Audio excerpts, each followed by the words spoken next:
Repórter Bruno Araújo, o que diz a Associação de Cabos e Soldados em relação ao crime praticado pelo PM, Bruno? Vai lá, informações ao vivo, vai lá. Olá, André, olha só, se por uma parte a família da vítima diz que o policial militar, que está preso em flagrante por ter praticado o homicídio, ele agiu com covardia, os representantes da Associação dos Cabos e Soldados aqui de Pernambuco, eles alegam que o PM ele teria agido em legítima defesa. A gente vai começar conversando com Alberson,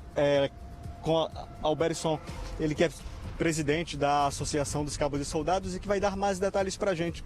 O que o PM disse e por que vocês acreditam em legítima defesa? Boa noite. Boa noite André, boa noite a todos que estão nos assistindo. Primeiramente, há imagens que comprovam, que estão hoje divulgadas amplamente nas redes sociais, em que o policial militar sequer puxou a sua arma, sequer foi agressivo. O que ele queria, na verdade, era promover o esclarecimento, ele queria esclarecer os xingamentos que houveram naturalmente, e que, para a surpresa dele, ele já sentado na sua moto, levou um voador do irmão da vítima, que covardemente o agrediu, jogando ele ao chão. Ele levantou-se e aí foi surpreendido novamente com a vítima que o agarrou, que promoveu nele o mata-leão, jogando novamente no chão. E aí não tinha outra solução senão para repelir a injusta agressão, até porque o seu pescoço mostra as marcas do acocho que ele estava levando, né, do mata-leão, um golpe aplicado por um camarada que a gente lamenta por ter perdido sua vida e até se solidariza com a família, mas que infelizmente naquele momento ele se excedeu, sendo faixa marrom, uma máquina humana, uma arma humana. A gente até chegou a perguntar a muitos policiais que praticam jiu-jitsu, que verdadeiramente, quando um golpe desse é aplicado, realmente até o PM poderia estar morto hoje, o André Fialho, quer dizer, o Fialho. E aí o que é que acontece? Ele teve que sacar a sua arma para repelir a injusta agressão a ponto de até atingir o seu ombro. Permaneceu no local, fez os primeiros socorros, chamou a central, pedindo apoio, pedindo ambulância. Então quem poderia dizer que um homem desse, que é um assassino, ao praticar um ato desse, permanecendo no local de maneira voluntária, ele, né, naturalmente que ele estava ali para evitar, inclusive, que o camarada morresse, como é que um homem desse pode ser acusado de assassinato? Alberson Carlos, que é presidente da Associação Pernambucana dos Cabos e Soldados, fica por aqui porque André está lá no estúdio e ele tem uma pergunta para fazer, não é, André? Ô Bruno, é possível você passar o fone diretamente aqui, por favor, pro Alberson? Porque é o seguinte, eu tenho coisas aqui, Alberson, que pelo amor de Deus, primeiro, a imagem não mostra ele dando o mata-leão, não. Então, Bruno, tem como passar, por favor, aí o fone? Eu sei que às vezes é difícil, é complicado. Se der, você passa. Se não, você diz aí que não dá.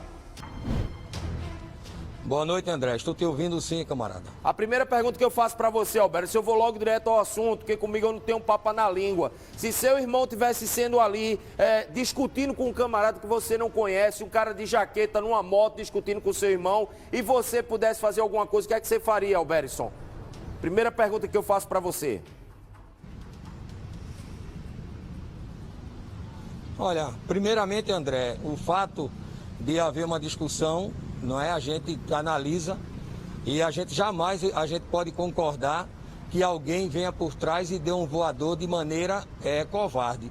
O que a gente entende é que até ele poderia, em algum momento, pensar que haveria ali alguém sacar uma arma, o irmão dele ser assassinado, mas até que o fato aconteça, ele jamais poderia ter feito aquilo, até porque agente policial, muitas das vezes, é cobrado pela sociedade e pelas autoridades, que a gente não pode estar sacando a nossa arma, não pode estar efetuando disparo sem que a gente vá repelir uma injusta agressão.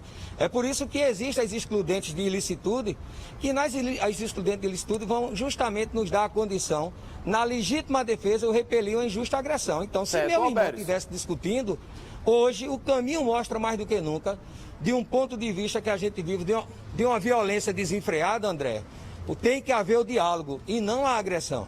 Mas diálogo, Alberto, veja só, qual seria o diálogo? O diálogo seria o quê? O policial ter passado com a moto dele, com a imagem que eu estou vendo aqui, passado com a moto dele e ido embora. Ele não tinha que voltar para tomar satisfações, não. Porque quando ele faz isso, ele sabia que podia acontecer algo pior ali. Porque se o rapaz tivesse armado e tivesse atirado nele, talvez a situação não fosse invertida. Então, para que ele voltou àquele local, Alberto?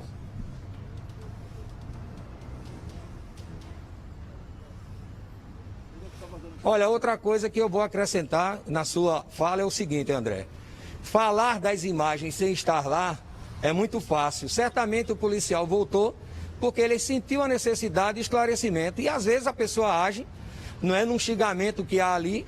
O que é importante na imagem é provar que ele mesmo voltando, ele não sacou a arma dele, ele não partiu para nenhuma agressão injusta, ele partiu para um diálogo. Então, o fato dele ter voltado é algo que vai ser questionado naturalmente, mas evidentemente poderia também ter acontecido antes dele ter voltado, quando ele tentou ultrapassar o carro e foi trancado por várias vezes.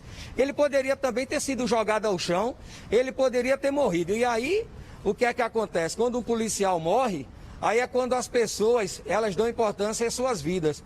Eu vou dizer a você novamente, ao telespectador, que a gente lamenta porque do outro lado se perdeu uma vida, a gente lamenta pela família, eu sou pai, sou avô, mas infelizmente não dava-se motivo para que ele sofresse uma agressão injusta, sofresse um voador por parte do irmão e depois um mata-leão. Sim, se isso era evitável ou não, isso vai ser discutido em inquérito, isso vai ser discutido no processo, mas não dá condição alguma de nem eu nem você, pela imagem, querer dizer que o policial acertou ou errou ao votar. Eu entendo, é minha opinião e respeito a sua, que ele voltou porque ele queria justamente, talvez, pedir desculpa, ele queria tratar de maneira dialogar com o camarada, ele não puxou a arma. Eu acho que o mais importante é o que a imagem mostra, ele não puxou a arma e não partiu para nenhuma agressão ao rapaz que estava no carro. Não, Albertson, vê só, deixa eu dizer uma coisa para você. Eu entendo, você está defendendo a classe policial, eu entendo você perfeitamente. Agora é o seguinte, vê só. O cara tá ali de jaqueta numa moto. Você é irmão do camarada. Você não sabe o que é que tá acontecendo. É um assalto. Ele imaginou que seria um assalto. Foi o que o irmão dele disse, seria um assalto. Você acha que o cara agiu errado tentando imobilizar o policial, Albertson? Pelo amor de Deus, se ele acreditava que era um assalto, Albertson?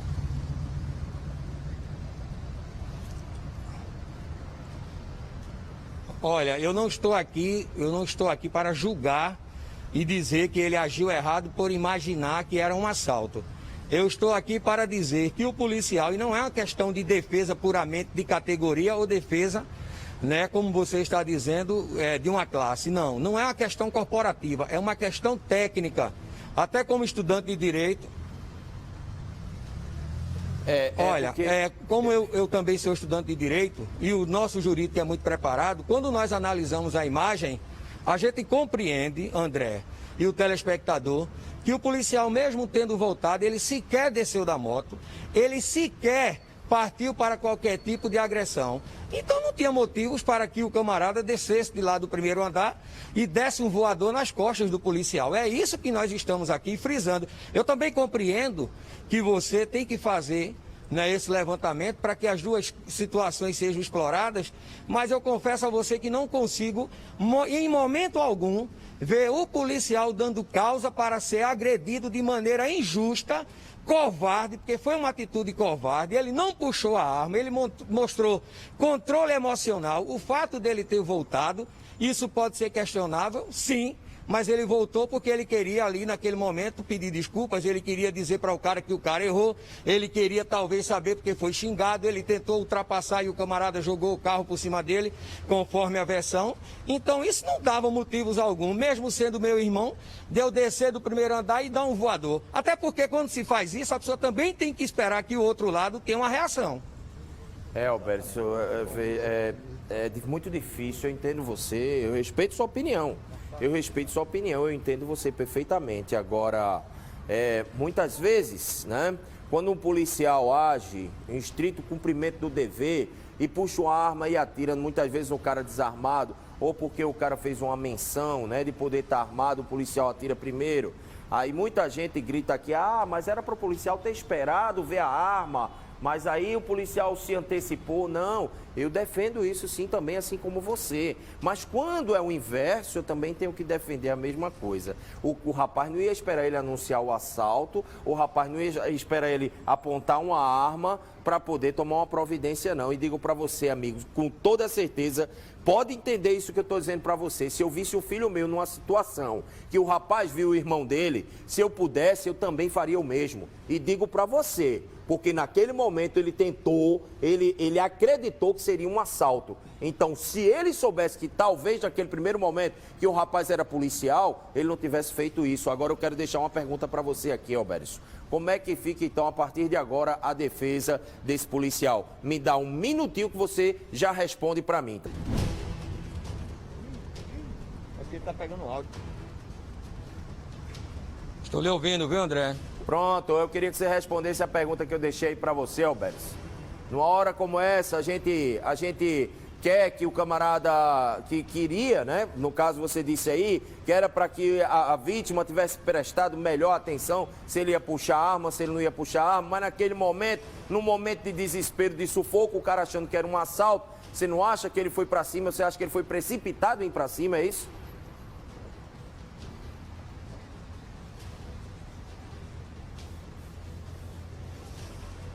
Olha, André, é preciso frisar algumas coisas. Se o policial Fialho fosse um cara desequilibrado, já no trajeto ele teria puxado a sua arma e teria efetuado disparo naturalmente no condutor do veículo. Ele passou naturalmente porque ele sofreu vários trancos por parte do condutor do veículo, voltou, evidentemente, para trazer esclarecimentos, pedir desculpa ou até perguntar por que o cara tinha feito aquilo, e sofreu a injusta agressão. O policial estava com... É preciso frisar também para o seu telespectador que o policial estava com a camisa, com o seu cadastro de identificação, mostrando o seu nome e a que corporação pertencia. A outra coisa, sentado na sua moto, ele é um cidadão, mais do que nunca, que mostra tranquilidade, equilíbrio emocional e sofre a injusta agressão. Claro que a todo momento vão falar porque ele voltou. O fato dele ter voltado, nós não conseguimos caracterizar, estudando tecnicamente o que aconteceu, qualquer tipo de crime. Pelo contrário, a gente vê que ele sentado na moto mostrou, acima de tudo, controle emocional e sofreu a injusta agressão. Show. Só restava ele depois do mata-leão, amigo. E quem já praticou arte marcial sabe que o mata-leão é um dos golpes que, bem aplicado, além de levar a você desmaiar, pode levar você à morte. Então ele tinha que realmente fazer o que fez e praticou, assim como todo mundo sabe, ele chamou a central, ele pediu que viesse socorro, ele pediu que viesse apoio, fez os primeiros socorros num rapaz. Quem é que de bom grado quer praticar um assassinato e faz esse tipo de situação, André? Alberto, essa também é uma pergunta que eu deixo para todo mundo que está assistindo a sua grande audiência. Se ele quisesse praticar, ele não teria feito isso. Alberto, vê só. Duas coisas precisam ficar claras aí. Por favor, me dá a imagem. Alberto disse que ele estava com a jaqueta, com a roupa dele de policial. Me dá a imagem, por favor, da moto. O momento que ela passa pelo carro devagar, isso. Vai devagarzinho para a gente ver aqui a imagem. Vai mais, pronto, parou. Eu tô vendo aqui, Alberto, que ele tá com uma jaqueta preta. Se a camisa dele de policial tivesse por baixo com a identificação, daria para ver, mas ele tá com uma jaqueta preta. Esse é o fato número 1. Número 2, eu pergunto para você, Alberto, se num momento como esse um policial dá uma gravata num bandido, né, para render ele de uma injusta agressão, aí eu te pergunto, o cara morre, o policial agiu corretamente se ele deu um mata-leão no ladrão e o ladrão morre?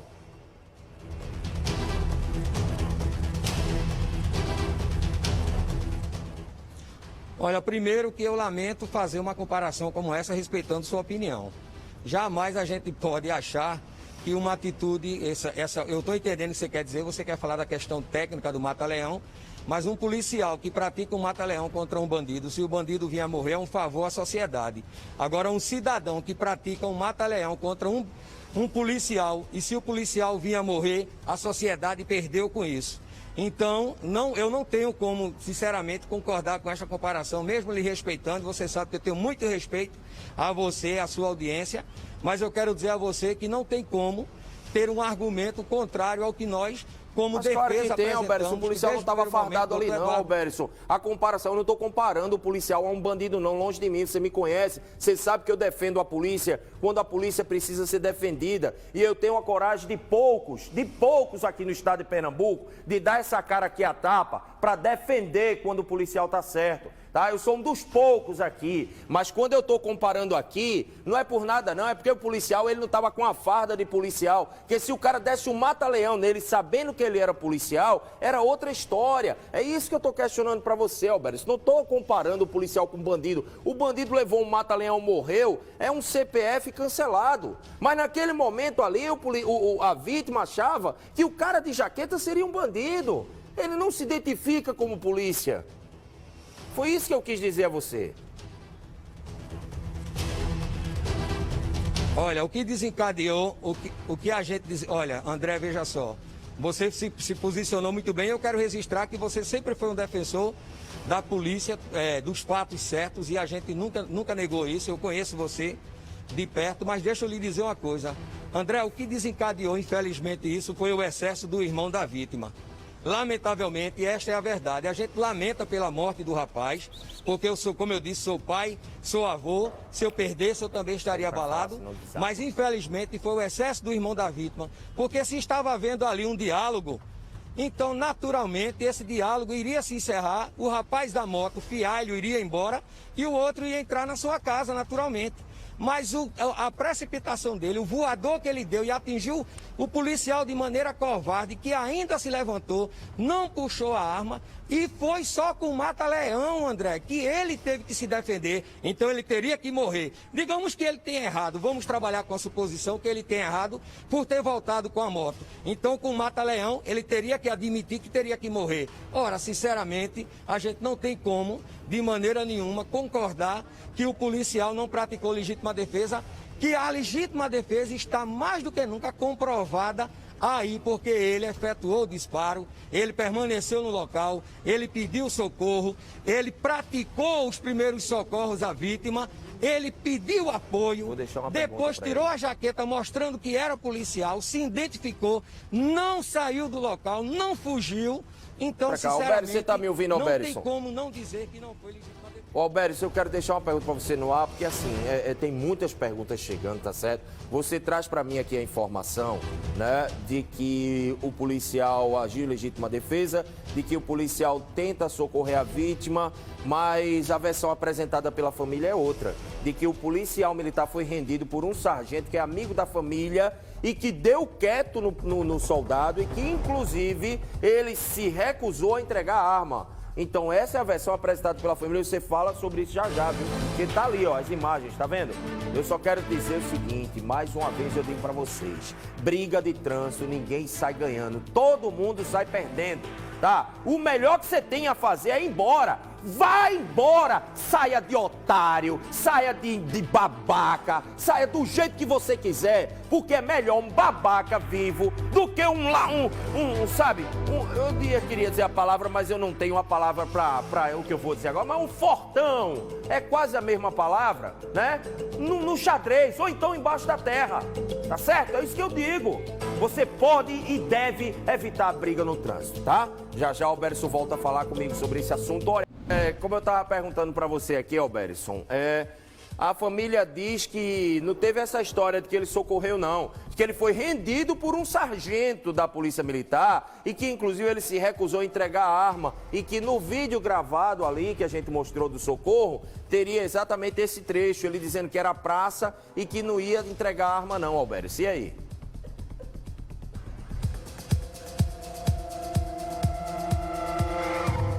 Olha, na verdade, vocês têm essa informação e nós temos outra informação.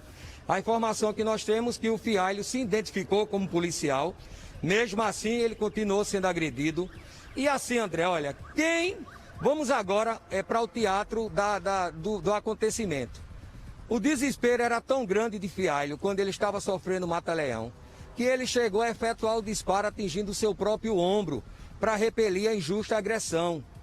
Como é que ele sofreu qualquer tipo de resistência? Como é que ele resistiu à prisão? Se foi ele quem acionou, se tem áudios na internet comprovando que ele pediu apoio, se temos, inclusive, a defesa vai apresentar esta prova, se tem áudios que comprovam que ele não é, praticou os primeiros socorros, como é que Fialho, não é, ele fez qualquer tipo de situação que o classifique como assassino? Olha, a gente entende a família, novamente a gente se solidariza com a família, mas sinceramente a versão que nós estamos dizendo, ela vai ser comprovada, porque o policial, ele realmente fez a legítima defesa. E sabe qual é a nossa preocupação nisso tudo, André?